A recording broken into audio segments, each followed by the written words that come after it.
మానవ జీవితమే ఒక మహాభారతం, అది మంచి చెడుల రెంటి నడుమ నిత్య ఘర్షణం. ధ్యానం చేస్తూ సిగరెట్ కాల్చొచ్చు అంటే వాడిని కోపడ్డాడు. సిగరెట్ కాలుస్తూ కూడా ధ్యానం చేయొచ్చు అంటే చేయమన్నాడు. ఎందుకనండి? వాడు అది మానేస్తాడు క్రమంగా. ధ్యానం చేసేవాడు సిగరెట్ మాట్లాడితే ధ్యానం మానేస్తాడు. సిగరెట్ కాల్చేవాడు ధ్యానం మొదలెడితే సిగరెట్ మానేస్తాడు. ఏది మానేయాలి, ఏది మొదలెట్టాలి?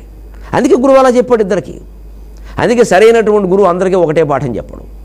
అందుకే నేను చెబుతున్నా, మేము ఎవరం గురువులం కాదు. ఎందుకంటే మీరు ఎవరు వింటున్నారో మాకు తెలియదు. అసలు ఈ పాఠాలు మీకు తగినవో కాదో తెలియదు. ఇది అపాత్రదానమేమో కూడా తెలియదు. మాకు చెప్పవలసిన బాధ్యత ఉంది కాబట్టి చెబుతున్నాం అంతే. అంటే ఎలా తీసుకోవాలనేది మీరే నిర్ణయించుకో. మీరు సత్వగుణం ఎక్కువగా ఉందా, మీలో రజోగుణం ఎక్కువగా ఉందా, తమో గుణం ఎక్కువగా ఉందా, దాన్ని బట్టి ఏది తీసుకోవాలో అది తీసుకోండి. అందుకే ఇది అందరికీ సమానోపదేశం అనుకోకూడదు. అందుకే టీవీల్లో మంత్రాలు చెప్పొద్దు, బహిరంగంగా మంత్రాలు చెప్పొద్దు అని ఎందుకు చెబుతారు అంటే, తీసుకునేవాడు సరిగ్గా తీసుకోకపోతే ప్రమాదాలు జరుగుతాయి.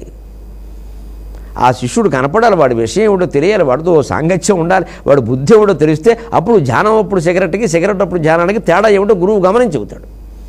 ప్రత్యక్షంగా శిష్యుడు కాంది ఎలా చెబుతాడండి? అందుకని బహిరంగంగా బాబు మంత్రోపదేశాలు చేయొద్దు, గోపురాలెక్కి అరవద్దు అని చెప్పారు. మహానుభావులు లాంటి వాళ్ళు పాపం అందరి మేలు కోరు చేశారంటే వేరే విషయం. మనం అలా కాదు కదా, డబ్బుల కోసం చేస్తున్నాం మనం. అంచేది ఇది కూడా తప్పే, అపాత్రదానమే. ఈ మంత్రాలు బహిరంగంగా చెప్పి అందరినీ చేసేయమన్నాం, హాం భట్ హూం భట్టను, ఇది కూడా అపాత్రదానమే. అసత్కృతం అవజ్ఞాతం, పైగా ఇందులోనే అసత్కృతం. దానం చేసేటప్పుడు ఎప్పుడు సత్కారంతో చేయాలి, గౌరవంగా చేయాలి. ఓ గురువు గారికి, ఓ పండితులకు ఇస్తున్నాం, ఓ తమలపాకులు అరటిపండు పెట్టిస్తారు. అందుకని ఆటో వాడి చేతిలో డబ్బులు పెట్టినట్టు 1000 రూపాయలు ఆయన చేతిలో పెట్టడం కాదు. అంటే దానికి ఒక పద్ధతి లేదు, ఓ కవర్లో పెట్టిస్తారు కనీసం. అలాగే దాంతోపాటు ఏదో బట్టలు పెట్టాలి, అవి ఉంటే కొంచెం. ఎందుకంటే మనకి భారతీయ సంస్కారం అసలు డబ్బు కంటే కూడా అది ముఖ్యం. ఈ డబ్బు ఎంత ఇచ్చినా సరిపోదు. ఆ బట్టలో అన్నమో ఇది ఉంది, అది ఎక్కడో ఒక చోట కొంత సంతృప్తి. అన్నం విషయంలో వెంటనే పడతాం, బట్టల విషయంలో కొంతకాలానికైనా పడతాం. ఏం చేసుకుంటాం ఇవన్నీ అనిపిస్తే పడతాం. అవజ్ఞాతం, కొంతమంది తమో గుణంలో ఉన్నవాళ్ళు చేసే దానం అవజ్ఞాతం, తిరస్కార భావంతో. అంటే బలవంతపు కట్నాలు. వాళ్ళు ఏదో బాగా ఉన్నవాళ్ళు, మా అబ్బాయిని అంత కష్టపడి చదివించామండి, మీరు ఇవ్వక తప్పదు అని ఏదో అంటే బలవంతంగా, ఇష్టం లేకుండా ఇప్పుడు ఆ సంబంధమే మానేసుకో. ఇవాళ అంత బలవంతంగా అంత డబ్బు అడిగిలో రేపు పొద్దున అమ్మాయిని ఏడిపించుకు తింటారు, ఇంకా కట్టం కోసం పంపిస్తారు వెనక్కి. అంతకంటే బంధువుల్లోనే మామూలు వాళ్ళు ఉంటారండి, బంధువుల్లో ఉంటారు, మనకు కొంచెం ఆర్థికంగా తక్కువ వాళ్ళు. వాళ్ళ అబ్బాయికి పిల్లనిస్తే వాళ్ళు గౌరవంగా చూసుకుంటారు. మా అన్నయ్య కోటీశ్వరుడు అయ్యుండి కూడా నేను చెల్లెలు కదా అని అభిమానంతో నాకు మా అబ్బాయికి ఇచ్చాడు అని ఆ అత్తగారు మీ అమ్మాయిని, మేనకోడల్ని ప్రేమగా చూసుకుంటారు. అలాంటి బంధాల కోసం మనం తాపత్రయపడాలి. మనం 10 కోట్లు నేను 100 కోట్లు ఉన్న వాడికి ఇస్తా, వాడు ఎలా సంపాదించాడో నాకు అనవసరం. ఈ అమ్మాయిని కూడా అలాగే అమ్మేస్తాడు. ఇవి అసత్కృతం అవజ్ఞాతం తద్దానం తామసము స్మృతం. ఇది మొత్తం తామసమైన దానం. ఇది శ్రీమన్మహాభారతే శతసాహస్రికాయాం సంహితాయాం వైయాసిక్యాం భీష్మపర్వణి శ్రీమద్భగవద్గీతాసు ఉపనిషత్సు బ్రహ్మ విద్యాయాం యోగశాస్త్రే శ్రీకృష్ణార్జున సంవాదే శ్రద్ధాత్రయ విభాగయోగో నామ 17వ. కొబ్బరికాయ కొడదామమ్మా, భగవంతుడు ప్రత్యక్షంగా అవ్వడం కోసం కొడదాం. ఆ స్థానంలో ఉన్నాం మనం, ఆ స్థాయిలో. ఇంకొక అధ్యాయంలో ముగింపుకి వెళ్ళబోతున్నాం. ముగింపు అంటే మోక్షమే. అందుకే 18వ అధ్యాయానికి భగవంతుడు ఏం పేరు పెట్టాడు? మోక్ష సన్యాస యోగ అన్నాడు. ఇది విచిత్రమైన సమాసం. పండితులు ఆలోచించండి, దీనికి మోక్ష సన్యాస యోగం అని ఎందుకు పేరెట్టాడు? మోక్షము కొరకు సన్యాసమా, చతుర్థి తత్పురుషమా? మోక్షమును సన్యాసమును ద్వంద్వ సమాసమా? మోక్షమునే సన్యసించుట, మోక్షస్య సన్యాసం షష్ఠీ తత్పురుషమా? ఏదో కన్యాశుల్కంలో మాట ఉంటుంది. కర్ణాటక శాస్త్రి అడుగుతాడు శిష్యుడిని, సాయంత్రం పూట 6 గంటల సమయంలో కనపడ్డాడు. కనపడితే అడిగాట, ఏమో ఇప్పుడు వచ్చావు, గురువుగారు కబురెట్టారు, వచ్చేసావు, సరే సంధ్యావందనం చేసిద్వా అన్నట్ట. హడావుళ్ళు అన్నట్టు. సరే పోనీ అర్ఘ్యమునేని విడిచిద్వా అన్నట్టు. అంటే సంధ్యావందనం ఏదైనా అత్యవసర పరిస్థితులు చేయలేకపోతే అర్ఘ్యప్రదానమైనా చేయాలి, ఒక 2-3 నిమిషాలు పడుతుంది. అది కూడా చేయకుండా రాకూడదు. పాపం అప్పటికి కర్ణాటక శాస్త్రి అంత మంచి పాత్ర కాకపోయినా, ఈ శిష్యుడు కూడా అంత మంచి పాత్ర కాకపోయినా, గురజాడవారు ఈ మాటలు ఎందుకు రాశారు అంటే కనీసపు ధర్మాలు ఉండేవి వాళ్ళకి. అసలు 6 గంటల సమయంలో బ్రాహ్మణుడైన వాడు బయట కనపడ్డాడు, సంధ్యావందనం మానేశాడు అనమాట. కనపడకూడదు, అక్కడ ఉండాలి ఖచ్చితంగా. ఎందుకు లేవు నువ్వు, బయట తిరుగుతున్నావు? మళ్ళీ బ్రాహ్మణత్వం గురించి మాట్లాడేది వీరే. ఆచారాలు అడుగంటి పోయాయండి. అడుగంటి పోలేదు, నీ అరుగంటి పోయాయి. మనం చేయాలి కదా. అబ్బాయి లేదండి, వారు ఎవరో చేసేస్తాం, ఈ మధ్య అందరూ సంధ్యావందనాలు మొదలెట్టేశారండి. నువ్వు మొదలెట్టుంటే వారు చేయకపోయేవాళ్ళు. అసలు మనం చేయడం మీద కంటే ఎవరో చేసేస్తున్నారనే బాధ ఎక్కువైపోతుంది మనకి. వారందరూ మంత్రాలు చదివేస్తున్నారు, నువ్వు చదవగా, నువ్వు మానేసావు. నువ్వు ఇంజనీరింగ్ నేర్చుకున్నావు, నువ్వు మెడిసిన్ నేర్చుకున్నావు, నువ్వు వ్యాపారం కూడా పెట్టు, నువ్వు రియల్ ఎస్టేట్ కూడా పెట్టు. మరి నీకు ఇంకా మంత్రాల గురించి వాటి గురించి మాట్లాడే హక్కు లేదు. బ్రాహ్మడైన వాడు రియల్ ఎస్టేట్ వ్యాపారం చేయొద్దు. బ్రాహ్మణ వృత్తి మనం చేయం, బ్రాహ్మణ కులం కావాలి. క్షత్రియ వృత్తి మనం చేయం, క్షత్రియ పరిషత్తు కావాలి. ఏ కులం వాళ్ళు ఏ పరిషత్తు ఏ వృత్తులు చేయరు, ఆ కుల సంఘాలు కావాలి. కార్తీక మాసంలో భోజనాలు చేయాలి, కొట్టుకు చావాలి. వృత్తులు ఎప్పుడు మానేసినప్పుడు ఈ బ్యాడ్జీలు దేనికంటే పని లేక గొప్ప చెప్పుకోవడానికి, ఏదో 10 మంది కలపడానికి. ఇక్కడే చిత్తశుద్ధి లోపం. ఇది కానంత వరకు వ్యవస్థ జరగదు. అంచేత అందులో సరదాకి సంధ్యావందనం చేసేవాడు అర్ఘ్యమునేని విడిచిత్వా అంటాడు. అర్ఘ్యమునేమి కర్మ సంధ్యావందనమునే విడిచిత్తునే అంటాడు. అసలే చేయకుండా వచ్చేసానండి.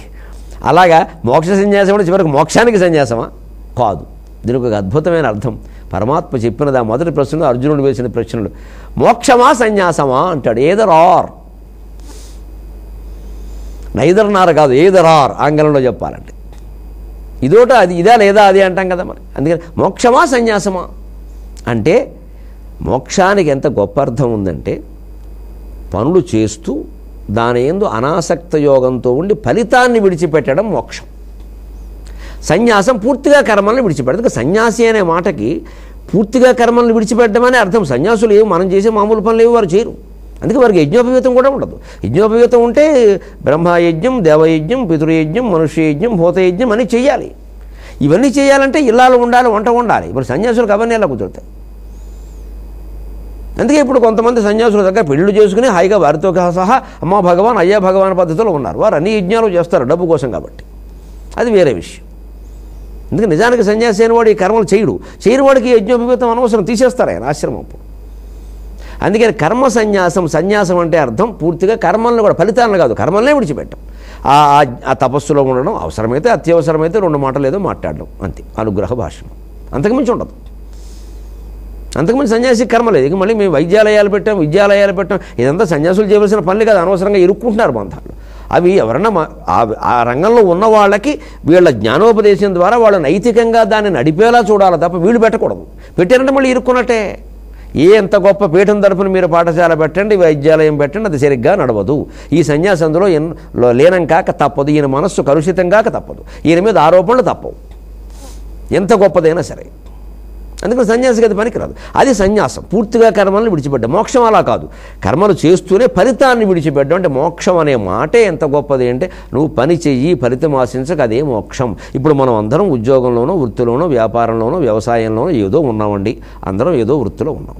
దాని ఫలితం ఆశించకుండా మన పని ఏదో మనం చేస్తే మన మోక్షంలో ఉన్నట్టా కాదా? అందుకే యజ్ఞదాన తపకర్మ నత్యాద్యం కార్యమేవ తతు యజ్ఞోదానం తపశ్చైవ పావనాని మనీషిణాం. అర్జున, మోక్షం గొప్పదా సన్యాసం గొప్పదా అంటావేమిటయ్యా? అసలు కర్మ సన్యాసం అనేది సాధ్యమే కాదయ్యా. పనులన్నీ ఎలా విడిచిపెడతావయ్యా? నవ్వడం పని కాదా? ఆవులించడం పని కాదా? కాళ్ళు ఆడించడం పని కాదా? చేతులు ఆడించడం పని కాదా? నడవడం పని కాదా? నువ్వు కారిక్కవు, అది పని కాదా? మరో ఊరిళ్ళేవు పని కాదా? మాట్లాడావు, అది పని కాదా? అసలు సన్యాసం అనేది అసాధ్యమైన విషయం, వదిలే అన్నాడు. మోక్షమే సాధ్యం. ఎందుకంటే యజ్ఞం దానం తపశ్చైవ పావనాని మనీషుణాం. యజ్ఞం కర్తవ్యం. ఆ యజ్ఞం వల్లనే వర్షాలు కురుస్తున్నాయి, ఆ వర్షాల వల్లే పంటలు పండుతున్నాయి, ఆ పంటల వల్లే పాడి ఊరు అభివృద్ధి సమస్తం అన్ని వృత్తులు ఆధారపడడం ఉంది. అటువంటి యజ్ఞం మానేస్తానంటే ఏమిటి? అంచేది మన వృత్తులు, ఉద్యోగాలు, వ్యాపారాలు ఏవి మానకూడదు, అవి ఉండాలి. అందులోనే దానం ఉండాలి, అందులోనే తపస్సు అంటే ఏమిటి? యజ్ఞం మన కర్తవ్యం. యజ్ఞం అంటే ఇక్కడ కర్తవ్యం. మన కర్తవ్యం ఏదో వృత్తిరీత్యా, ఉద్యోగరీత్యా, వ్యాపార రీత్యా, సంసార రీత్యా మన కర్తవ్యం ఏదో మనం చేస్తూ, అందుమీద వచ్చినటువంటి ఆదాయంలో మనకు అవసరమైనది ఉంచుకుని మిగిలింది దానం చేస్తూ, ఆ మిగిలిన సమయంలో తపస్సు, నమశివాయ నమశివాయ నమశివాయ. యజ్ఞో దానం తపశ్చైవ. 3 మాటలు సరిపోలేదండి? 3 రంగుల జెండాలాగా యజ్ఞము, దానము, తపస్సు. యజ్ఞము నీ కర్తవ్యము, దానము ఇతరులకి వదిలేసేటువంటి డబ్బు, వస్త్రములు వగైరా అన్నీ కూడా త్యాగములన్నీ. ఆ పైన తపస్సు, మనస్సులో భగవన్నామ స్మరణ. ఇంతే. సంసారంలో ఉంటే ఏమిటి, సన్యాసంలో ఉంటే ఎక్కడుంటే? గంగా తీరంలో ఉన్న ఒకటే, గరుడ ఏసీ బస్సులో ఉన్న ఒకటే ఈ పని చేయొచ్చు. అందుకని యజ్ఞదాన తపకర్మ నత్యాజ్యం. యజ్ఞం కానీ, దానం కానీ, తపస్సు కానీ నత్యాజ్యం కార్యమే వతతు. అది చేసి తీరవలసిందే. ఇవాళ యుద్ధం నీకు యజ్ఞం అన్నాడు అర్జునుడితో. యుద్ధం నీకు యజ్ఞమయ్యా, ఇది ధర్మయజ్ఞం, ధర్మం కోసం జరుగుతున్న యజ్ఞం. క్రికెట్ ఇండియా ఆస్ట్రేలియా క్రికెట్ ఉంది కదా, హైదరాబాద్కి ఈ అంపైర్స్ వచ్చారు కొంతమంది. శ్రీలంక వాళ్ళండి, వాళ్ళు పంపిన అంపైర్లకి పెట్టిన పేరు, వాళ్ళ భాష మీద వాళ్ళకి ఎంత గౌరవం, ధర్మసేనని పెట్టారు. మనమైతే ఎంపైర్ కమిటీ అంటాం, మనకి ఇంగ్లీషే కదా గొప్ప భాష, ఇంకేం లేవు కదా. మనం అసలు సంస్కృతంలో, తెలుగులో, హిందీలో మనం ఆలోచించం. వాళ్ళు అలా కాదు, వాళ్ళ దేశ భాష ప్రకారం ధర్మసేన. శ్రీలంక నుంచి వచ్చిన అంపైర్ మండలి, క్రికెట్ అంపైర్ల యొక్క సమూహానికి ధర్మసేన అని పెట్టారు వాళ్ళు. మనం అలా తెలుగు పేరు పెట్టడానికి మనం ఎంత తచ్చాడుకుంటామో, ఇంకా ఎలా కుదురుతుందండి అన్నట్టు మాట్లాడతాం. మనసు ఉంటే మార్గం ఉంటుంది. అంచేతను ఈ యజ్ఞదాన తపస్సులు అనేటువంటివి మనం మానద్దు. సంసారాలు మానక్కర్లేదు, వృత్తులు మానక్కర్లేదు, ఉద్యోగాలు మానక్కర్లేదు, వ్యాపారాలు మానక్కర్లేదు.